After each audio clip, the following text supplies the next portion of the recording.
إن الحمد لله نحمده ونستعينه ونستغفره ونعوذ بالله من شرور أنفسنا ومن سيئات أعمالنا من يهده الله فلا مضل له ومن يضلل فلا هادي له وأشهد أن لا إله إلا الله وحده لا شريك له وأشهد أن محمدا عبده ورسوله يا أيها الذين آمنوا اتقوا الله حق تقاته ولا تموتن إلا وأنتم مسلمون يا أيها الناس اتقوا ربكم الذي خلقكم من نفس واحدة وخلق منها زوجها وبث منهما رجالا كثيرا ونساء واتقوا الله الذي تساءلون به والأرحام إن الله كان عليكم رقيبا يا أيها الذين آمنوا اتقوا الله وقولوا قولا سديدا يصلح لكم أعمالكم ويغفر لكم ذنوبكم ومن يطع الله ورسوله فقد فاز فوزا عظيما أما بعد فإن أصدق الحديث كتاب الله وخير الهدي هدي محمد صلى الله عليه وسلم وشر الأمور محدثاتها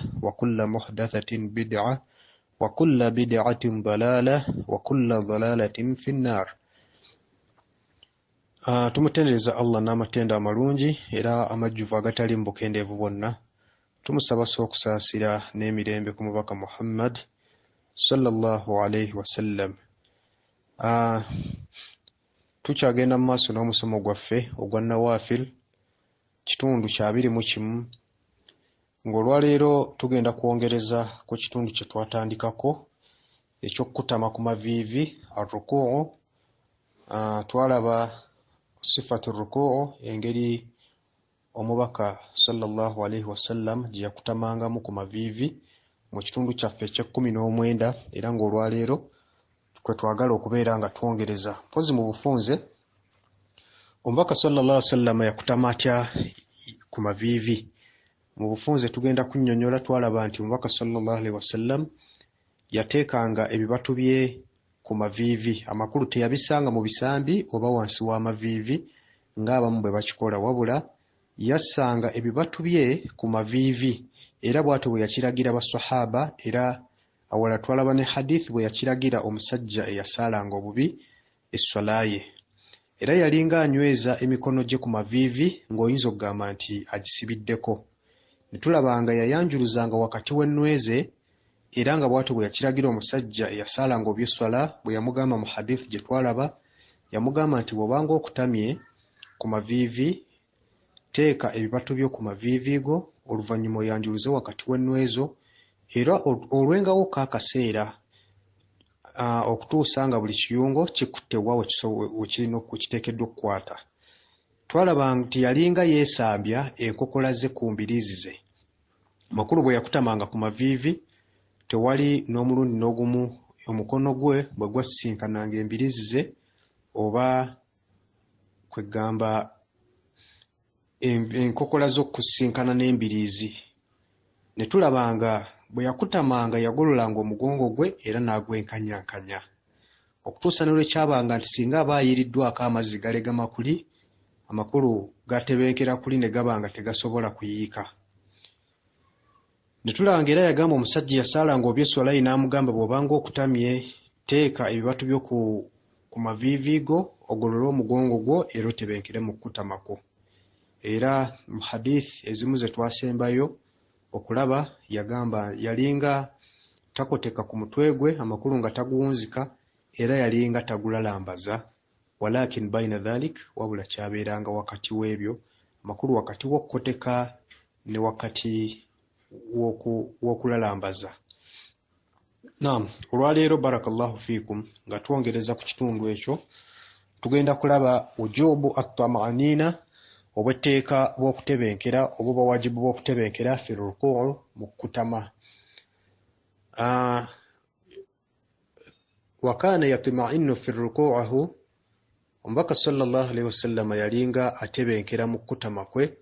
Wa amara bihi limasi'i salati, era bw'atyo bwe yalagira omusajja yasaalanga oby esswala ye kama asalafa nga bwe kyawedde awalul faslu sabiq ku ntandiko y'ekitundu kino. Wakana yaqulu, era yalinga agamba omubaka sallallahu alayhi wasallam nti atimmu rukuu wassujud, mujjuze okutama n'okuvunnama. Fawalladhi nafsi biyadihi, nti ndayira oyo awaniridde omwoyo gwange mu mikono gye, inni la araakum min ba'di dhahri, mazima nze mbalabira emabega w'omugongo gwange. Ekigambo ba'di wano kyali kitegeeza emabega. Yagamba nti inni la araakum min ba'di dhahri, nze mbalabira emabega w'omugongo gwange, idha ma raka'tum, bwe mubanga mukutamye, wa idha ma sajadtum, ne bwe mubanga muvunnamye. Kino eky'omubaka sallallahu alaihi wasallam okuba nti yabalabanga nga abalabira mabega, Sheikh yakinnyonnyola wano n'agamba nti qultu, nze ngamba wa hadhihi ru'ya ala haqiqatuha, nti kino endaba gye yabalabangamu ng'abalabira mabega tukitwalira mu makulu gaakyo amatuufu. Wahiya min mu'ajizatihi sallallahu alaihi wasallam, era kimu mu byamagero by'omubaka sallallahu alaihi wasallam. Wahiya khasatu bihalati swala, era nga kyeyawulidde swala yokka. Wala dalilu ala al-umum, tewali bujulizi bwonna nti embeera eno yabuna mu mbeera endala ezitali za swala. Naam, awara rajulan, era yalaba omubaka sallallahu alaihi wasallam yalaba omusajja, la yutimmu ruku'ahu, nga tajjuza kukutama kwe, wa yunkar fi sujudihi wa huwa yusalli, era nga abujjirira mu kukutama kwe ng'asaala. Faqala omubaka sallallahu alaihi wasallam n'agamba, law mata hadha ala halihi hadhihi, nti oyo singa afiiridde ku mbeera eyo, amakulu ey'obutajjuza kukutama kwe n'okubojjerera mu kuvunnama kwe, mata ala gayri millati Muhammad, yalibadde tafiiridde ku nzikiriza ya Muhammad. Yunkaru salatihi, abojjerera esswala ye, kama yankuru al-gurab ad-dam, nga bwebojjerera namuŋŋoona omusaayi. Mathalu alladhi la yutimmu ruku'ahu wa yankuru fi sujudihi, nti ekyokulabirako ky'oyo atajjuza kukutama kwe era nga abojjerera mu kuvunnama kwe, mithlu al-ja'i, kifaanana omuyala alladhi ya'kulu tamurata, oyalya entende, wa tamuratain, n'entende bbiri, la yugniyani anhu shay'a, nga tekirina kyezigenda mumalira. Amakulu nti omuntu nga muyala n'alya entende emu oba bbiri, ziba tezisobola mukkusa. Kati omuntu ono abojjerera mu kuvunnama kwe ng'asaala, oba n'aba nga tajjuza ku kukutama kwe, amakulu nti aba takutamye. Naam, hadithi eyogera ku nsonga eri mu kitabo ekimanyikiddwa nga Musnad ekya Imam Abu Ya'la. Waqala Abu Huraira radiyallahu anhu, era yagamba sahaba Abu Huraira Allah musiime, nahani Khalili sallallahu alaihi wasallam, agamba yanziiza mukwano gwange omubaka sallallahu alaihi wasallam, an ankor fi salati, yanziiza obutabojjerera mu swala yange, nakru dik, kwegamba olubojjerera lw'enkoko, wa an altaftu, era nanziiza okumagamaga, iltifatu thalab, olumagamaga olw'omusege oba olw'ekibe, wa an aqi, era nanziiza okutuula, ka iqa'i al-qard, nga okutuula kw'enkima, engeri enkima gyetuulamu. Amakulu nti omubaka sallallahu alaihi wasallam yamuziiza ebyo byonna, yamuziiza okubojjerera mu swala ye olubojjerera lw'enkoko, namuziiza okumagamaga ng'asaala olumagamaga lw'ekibe oba omusege, era namuziiza okutuula ng'enkima ng'abangi bwe batuula nga tuli mu kutuba. Naam, hadith eyayogera ku nsonga eyo eri mu kitabo kya Imam At-Tayalis, Imam Ahmad, Abi Shuaiba ne mu bitabo bya hadith ebirala. Wakana yusalli, era yalinga asaala, wakana yusalli, yali asaala omubaka sallallahu alaihi wasallam, falamaha, n'alaba, bimuakhilu aynihi, ng'alabisa eriiso lyeno gye likoma. Amakulu yakuba eriiso ila rajul, eri omusajja, la yuqimu sulbahu, nga tagolola amakulu nga tatereza mugongo gwe fi ruku'i mukutama wa sujud ne mukuvunama. Falamma nsaraf essala bwe yaggwa qal omubaka sallallahu alaihi wasallam n'agamba ya ma'ashara almuslimin abange mu kibinja ky'abasiraamu innahu la salata mazima talina swala liman la yuqimu sulbahu fi ruku'i wa sujud oyo atatereza mugongo gwe mu kukutama ne mu kuvunama. Hadithi eyo eri mu kitabo kya Imam Abi Shuaiba. Naam, waqala fi hadith akhir ila yogera mu hadithi endala n'agamba nti la tujzi'u salata ar-rajul tetuuka esswala y'omuntu hatta yuqimu dhahrahu fi ruku'i was-sujud okutuusa nga aterezezza omugongo gwe mu kukutama ne mu kuvunama. Hadithi eyo eri mu kitabu kya Imam Abu Awana ne mu kitabu kya Imam Abu Dawud. Naam, oluvannyuma lw'okulaba ebyo katulabe adhkari ruku'u entendereza ze tulina okutenderezaamu Allah nga tukutamye ku maviivi. Wakana yaqul fi hadha ar-rukn yalinga omubaka sallallahu alaihi wasallam nga ayogerera ku mpaji eno anwa'an ebika bingi min al-adhkar mu ntendereza wal adiya ne madwa taratan bihadha olumu nga akozesa eno wa taratan bihadha ate olulala nga akozesa eno. Ekyokulabirako edduwa esooka oba dhikiri esooka omubaka sallallahu alaihi wasallam gye yakozesanga nga akutamye ku maviivi egamba subhana rabbiyal azim, yagambanga subhana rabbiyal azim 3 marrat emirundi 3. Hadithi yogera ku nsonga eyo eri mu kitabu kya Imam Ahmad ne mu kitabu kya Imam Abu Dawud, Ibn Majah n'ebitabo bya hadithi ebirala. Wakana ahyanan era yalinga ebiseera ebimu yukarriruha akthar min dhalik nga akiddiŋŋana n'okusingako awo amakulu okusingako ku mirundi 3.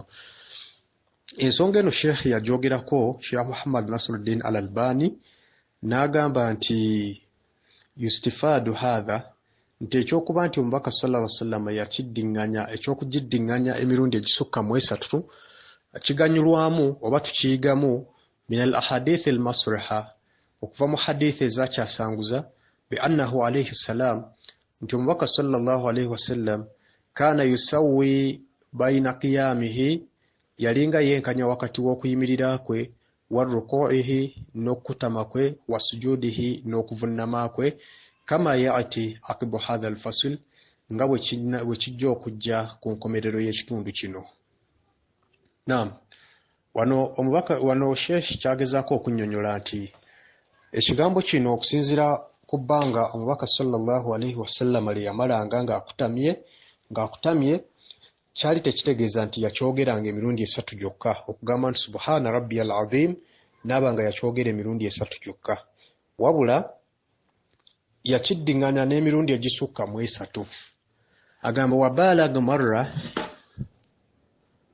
wabalaga marra nti yali yagenda wala lumu fi takraruha fi salati al-layl mu kukiddiŋŋanya mu swala y'ekiro hatta kana ruku'ihi qariba min qiyamihi okutuusa ne lwekwabanga okutama kwe nga kumpi kwenkana n'okuyimirira. Wakana qara'a fihi 3 suwar min at-tawal awamu n'ekyo ng'omubaka sallallahu alaihi wasallam yali asomedde suura 3 empanvu omuli suratu al-Baqara wa Nisa'i ne suratu Nisa'i wa Ali Imran ne suratu Imran. Yutakhalliluha du'a ngazikikamu eddu'a wa istighfar n'okusaba Allah musaasire kama sabaka fi salati layl nga bwe kyawedde mu swala y'ekiro. Naam, kino twakinnyonnyola nga tulaba salatu layl ne tulaba nti omubaka sallallahu alaihi wasallam bwe yasomanga Qur'ani mu kuyimirira yalinga bw'atuuka awali eddu'a ng'asaba Allah n'eddu'a eyo, ate bwe yatuukanga awali istighfar ng'asaba Allah okumusaasira.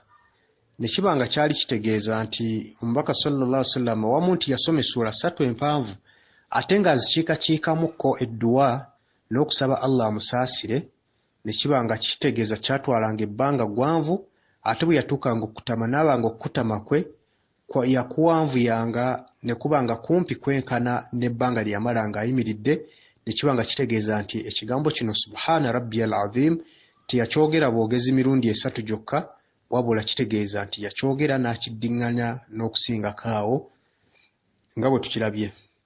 Naam, dhikiri ey'okubiri wano Sheikh yalaga nti yasomanga subhaana rabbiyal azim wa bihamdihi 30 nakyo ng'akireeta emirundi 3. Kyetulabye kibadde kigamba subhaana rabbiyal azim. Kati ekyeyongedde mu kino ekigambo wa bihamdihi, subhaana rabbiyal azim wa bihamdihi.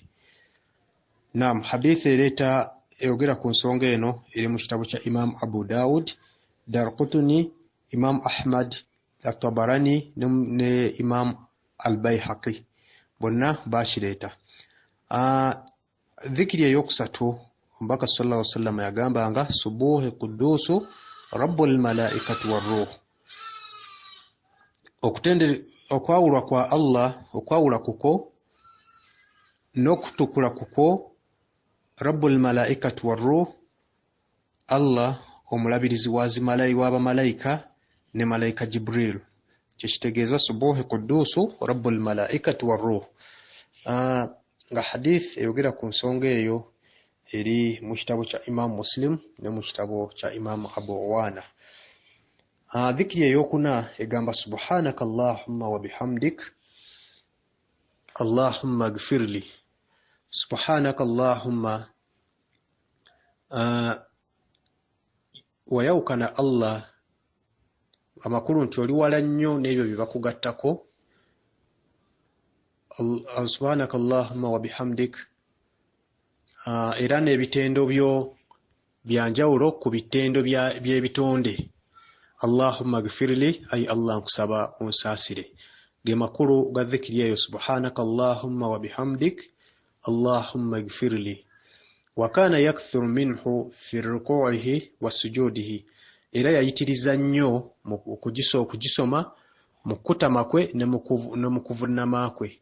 Amakulu nti bw'obeera nga okutamye oba nga ovunnamye okkirizibwa okubeera nga oleeta dhikiri eno n'ogikozesa subhanaka Allahumma wa bihamdik Allahumma gfirli.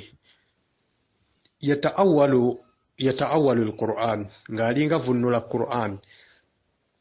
Kino ekyokugamba nti alinga avunula Qur'an, hadith eno yajjira mu Bukhari ne Muslim. Gye twogedde edduwa eno dhikiri yajjira mu kitabu kya Imam Bukhari ne mu kitabu kya Imam Muslim.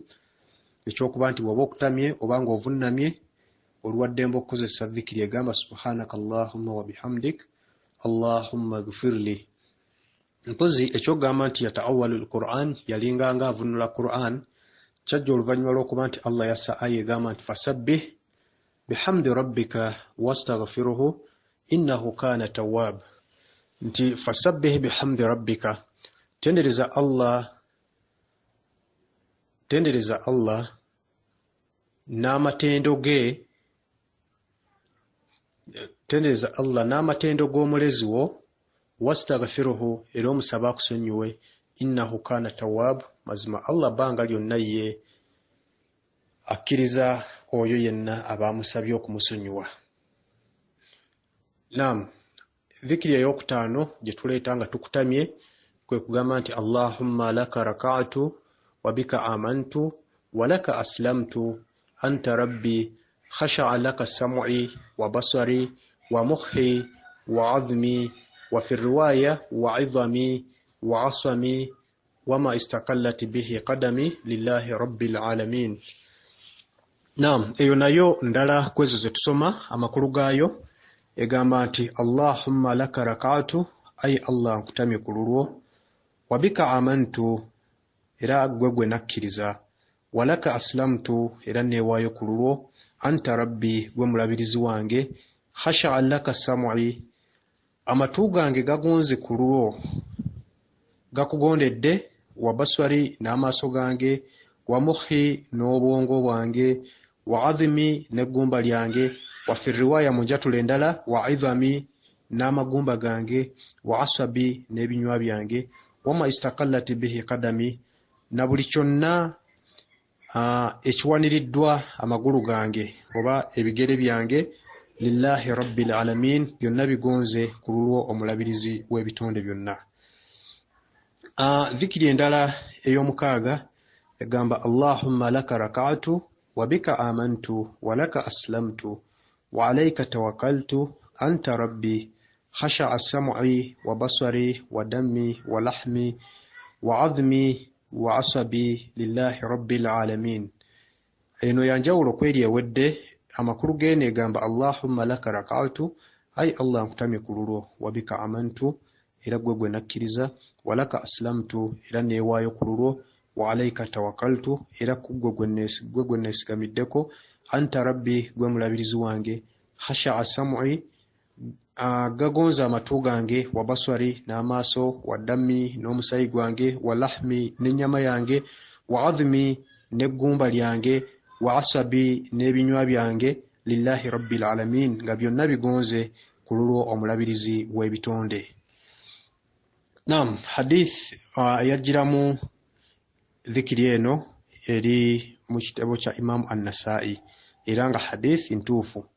Ne dhikiri endala esembayo Sheikh gye yaleeta ey'omusanvu egamba subhana dhil jabaruti wal malakuti wal kibriyai wal azama. Etegeeza nti subhana dhil jabaruti yayawukana Allah nanyini maanyi, wal malakuti era nanyini bufuzi, wal kibriyai nanyini kwekuza, wal azama era nanyini kitiibwa. Sheikh wano yalaga nti wa hadha qalahu fi salati al-layl, nti wabula eno yagisomanga oba yagyogeranga mu swala y'ekiro. Naam, hadith ereeta dhikiri eno eri mu kitabo kya Imam Abu Dawud ne mu kitabo kya Imam An-Nasa'i era nga nayo hadith ntuufu. Mu bufunze nga tumaliriza tugenda kulaba itwalatu ruku'u, okuwanvuya mu kukutama. Amakulu okukutama n'otwala akabanga ng'okutamye. Yaleeta hadith wano Sheikh ng'agamba wakana sallallahu alayhi wasallam, yalinga omubaka sallallahu alayhi wasallam yaj'alu ruku'ihi wa qiyamihi, yaj'alu ruku'ihi ng'afuula okukutama kwe, wa qiyamihi ba'da ruku'i n'okuyimirira oluvannyuma lw'okukutama. Amakulu ng'obadde ku ruku'u n'ovaayo kano koyimiriramu nga tonnavunnama, wa sujudihi mpozi n'okuvunnama, wa jalsatihi bayina sajidatayn n'okutuula kwe wakati w'envunnama ebbiri. Omubaka sallallahu alaihi wasallam bino byonna yabifuulanga qariban min as-sawa, nga kumpi byenkana. Naam, amakulu okukutama kwe n'okuyimirira kwe yayimiriranga okuva mu kukutama, n'okuvunnama era n'okutuula kwe yatuulanga wakati w'envunnama ebbiri, byonna omubaka sallallahu alaihi wasallam yabifuulanga nga kumpi byenkana. Naam, ndowooza kitegerekeka kubanga mu kusooka twalabye nti omubaka sallallahu alaihi wasallam bwe yabanga olusi bwe yagendanga mu ruku'u mu kutama yamalanga ebbanga kumpi nga lyenkanankana lyamaze ng'ayimiridde. Amakulu yalwangawoko. Kati okuba nti ebifo bino byonna yabanga atwala akaseera nga kumpi byonna ebbanga lyebimalako lyenkanankana, kiba kitegeeza nti yalwangawo, era bwe kityo bwe kigwana okubeera bwe tuba nga tugoberera ekyo omubaka sallallahu alaihi wasallam kye yatukubiriza. Tugenda kusembyayo omutwe ogugamba annahyu, okuziyiza an qiraati al-Qur'ani fi ruku'u, okusoma Qur'ani mu kukutama. Naam, wakana yanhi an qiraati al-Qur'an fi ruku'i was-sujudi.